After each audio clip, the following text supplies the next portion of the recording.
is a demolition job on student welfare and on all welfare for young people.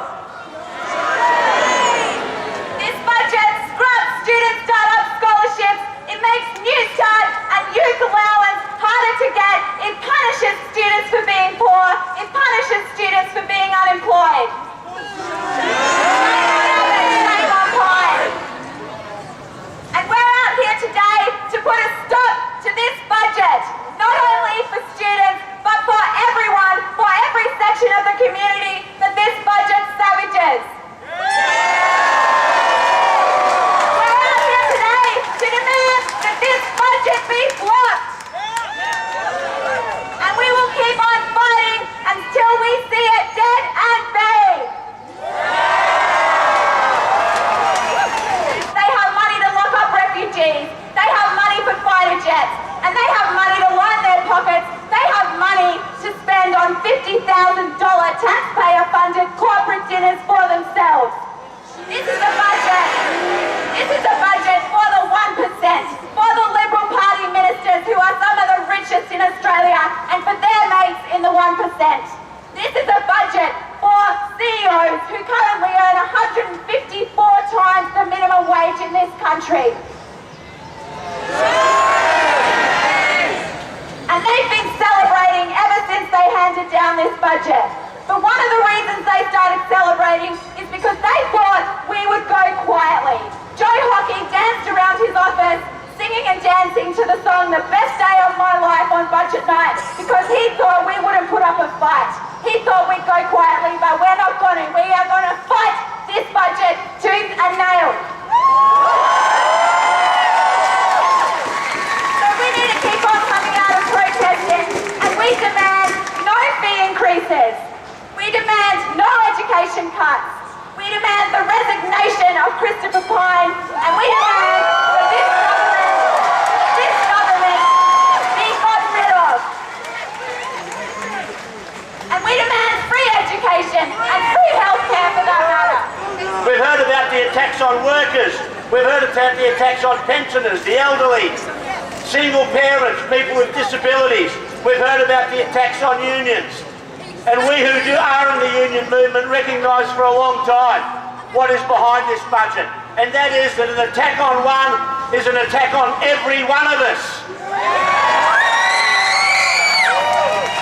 But today, we're here to talk about a specific attack. An attack on you, the students. But it's not just even an attack on the students. It's an attack more sinister. It's an attack on intelligence. It's an attack on the concept of inquiry. It's an attack on the very future. Because what this government is doing with this budget is what governments always do with budgets. They use the financial system to socially engineer a future society that benefits them. They're not doing it just to attack young people. They're not doing it to make sure Australia stays at a level of intelligence that'll keep electing the bastards. They're doing it because they want to ensure that the future Australia education system is funneled in a certain direction. As education funding is slashed, your universities are going to be forced to seek funding from external sources, not just your HECS, not just your fees, but what they're doing and what they've been doing for 30 years, 35 years, is seeking more and more and more funding from corporations.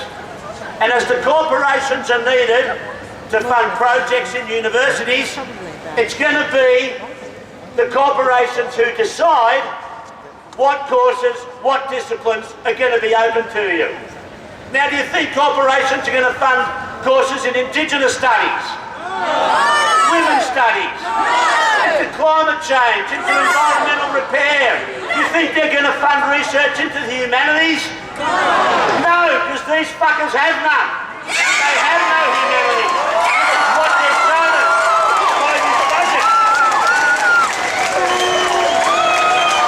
This country is at a crossroads. Do we want to be the kind of country where when you get sick, you can go and see a doctor just by using your Medicare card? Or are we going to become a United States style health system where you need your credit card as well?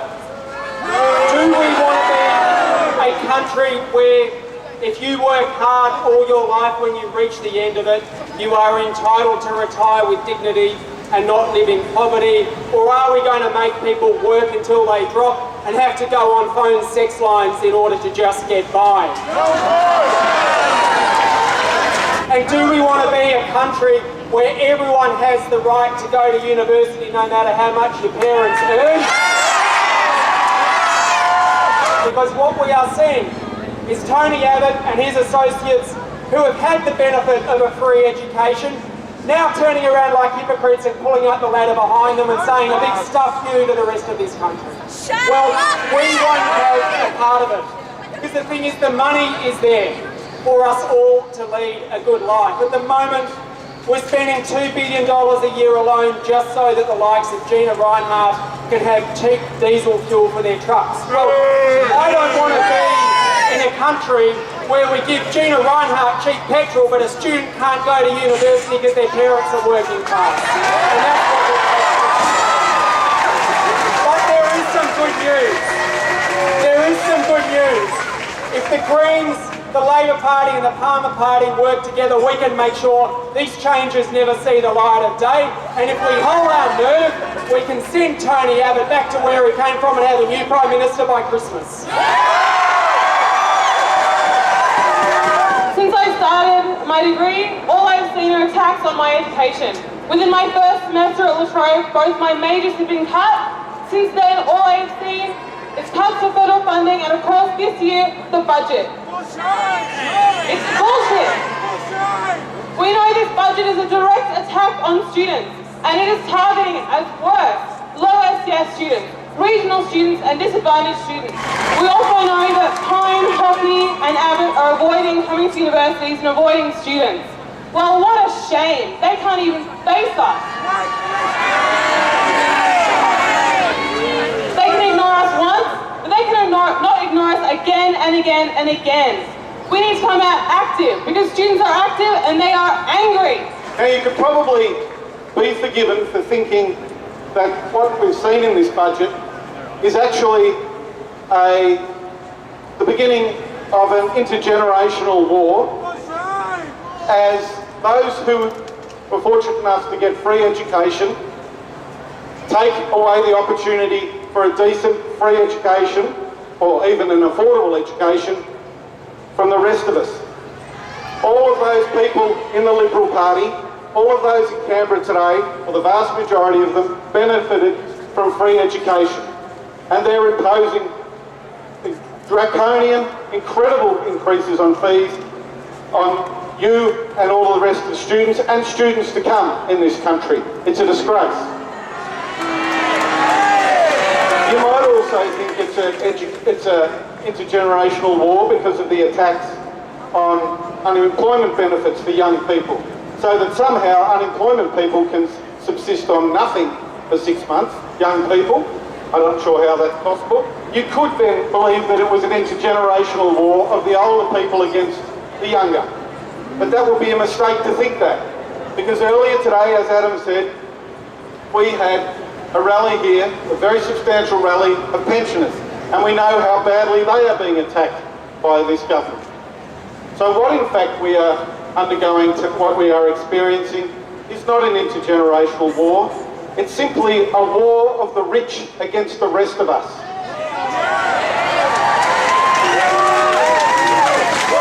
We do know what will happen to the higher education system in Australia.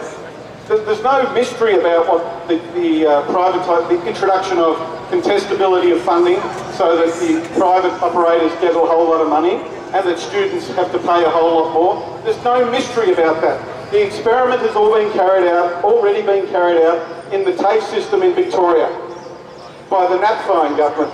And what that has led to is the closure of TAFEs, the closure of campuses, massive increase in costs for students, and the reduction in the number of courses that are available. All of that is predictably going to happen in the university sector. And it's not an accident, it's exactly what they want. And we've already seen that Tony Abbott's chicken. He's scared. He was supposed to be in Geelong at Deakin Uni this morning, but he chickened out.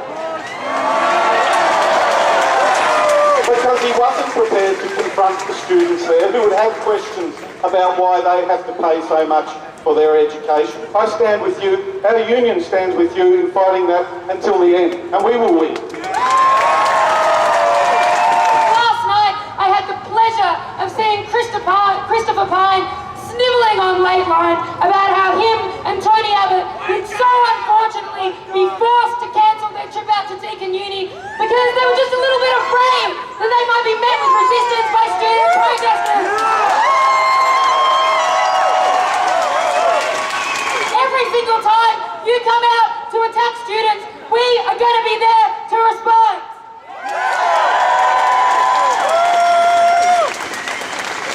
A couple of days ago at Melbourne Uni, where I study, we had the good fortune of having Sophie Mirabella come to lecture in one of our classes, probably coming to teach people how to deny that there's been a genocide in Australian history, or perhaps how to explain how you lose the safest Liberal Party seat in all of Australia.